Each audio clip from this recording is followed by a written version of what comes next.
Welcome to Northeast Web Shots. You are watching Daily Evening News Bulletin with me, Shushila Chetri. Starting off with the national news. President Ramnath Kovind greets people on the eve of Parsi New Year. Parsis are commonly seen speaking either Gujarati or English, but their native language is Avestan.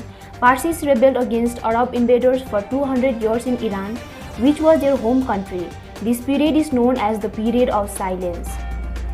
More than 56 crore 76 lakh vaccine doses have been provided to states and union territories so far, Union Health Ministry said. Culture Minister Kisan Reddy inaugurates exhibition Katha Kranti Veero Ki to mark 75th years of independence. The exhibition has on display more than 100 artworks recognizing unsung heroes like Alluri Sitaram Raju and artwork created during Shahidi Divas, Champaran Satyagraha and Jallianwala Bagh camp. Amid the unrest in Shillong and other parts of Meghalaya, petrol bombs were hurled at the residence of Chief Minister Conrad K. Sangma on 25th August. No damage has been reported so far. Amid unrest, Meghalaya suspends internet services in 4 districts for 48 hours, imposes curfew. Assam Chief Minister Himanta Biswa Sarma invited ULFA 1 Chief Paresh Barua for peace talks.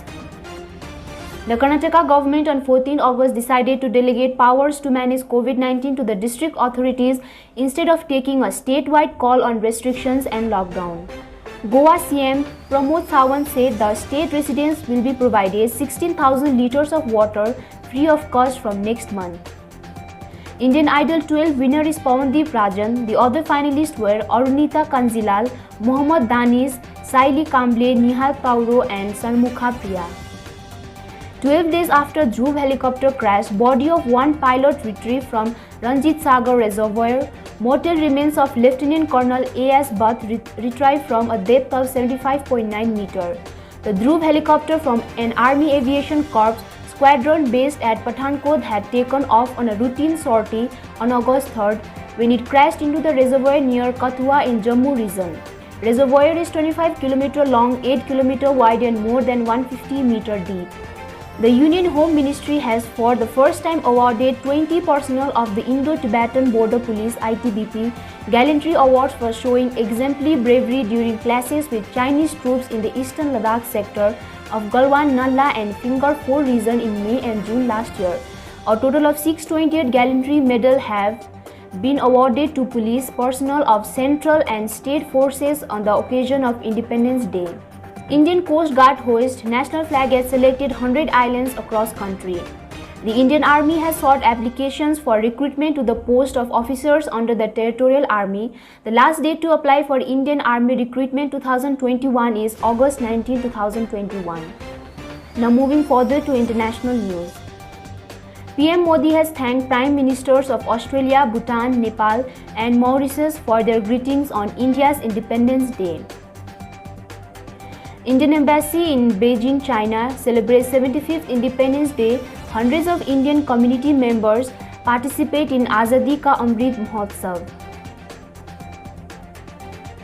India is closely monitoring the fast-changing situation in Afghanistan and will be deciding on the evacuation of diplomatic personnel from Kabul amid the Taliban gaining control. Air India flight from Kabul with 129 passengers lands in Delhi.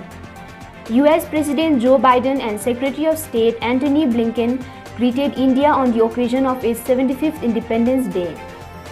External Affairs Minister S. Jaishankar to visit New York to attend UNSC sessions on peacekeeping terrorism on August 18 to 19. Now moving forward to world news. Afghan President Ashraf Ghani resigns and leaves country. Earlier, it was reported that Vice President Amrullah Saleh also fled out of the country. Diplomats from the various countries have already evacuated their embassies.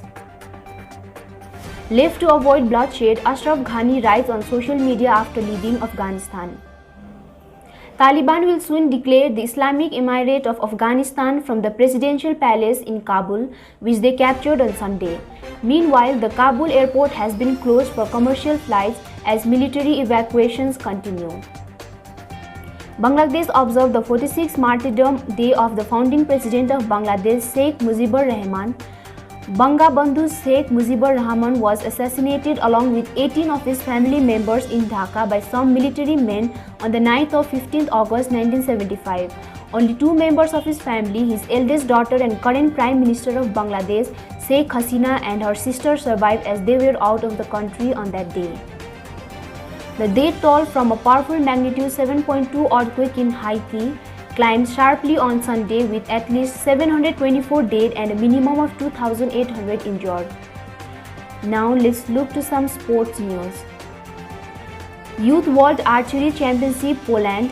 India finishes its campaign with 15 medals, 8 gold, 2 silver and 5 bronze. COVID-19 update national. India reported 32,937 new COVID-19 cases in the last 24 hours, besides 417 more deaths in the last 24 hours. According to the latest health update, the country's active caseload currently is 381,947, the lowest in 145 days. The active cases constitute 1.18% of total cases, lowest since March 2020. Across the country, 3,14,11,924 in total have recovered so far, with 35,909 patients recovering during last 24 hours. The recovery rate now stands at 97.48%, the highest since March 2020, according to the Health Ministry. So this is it for today. For more updates, keep watching Northeast Web Shots. Thank you.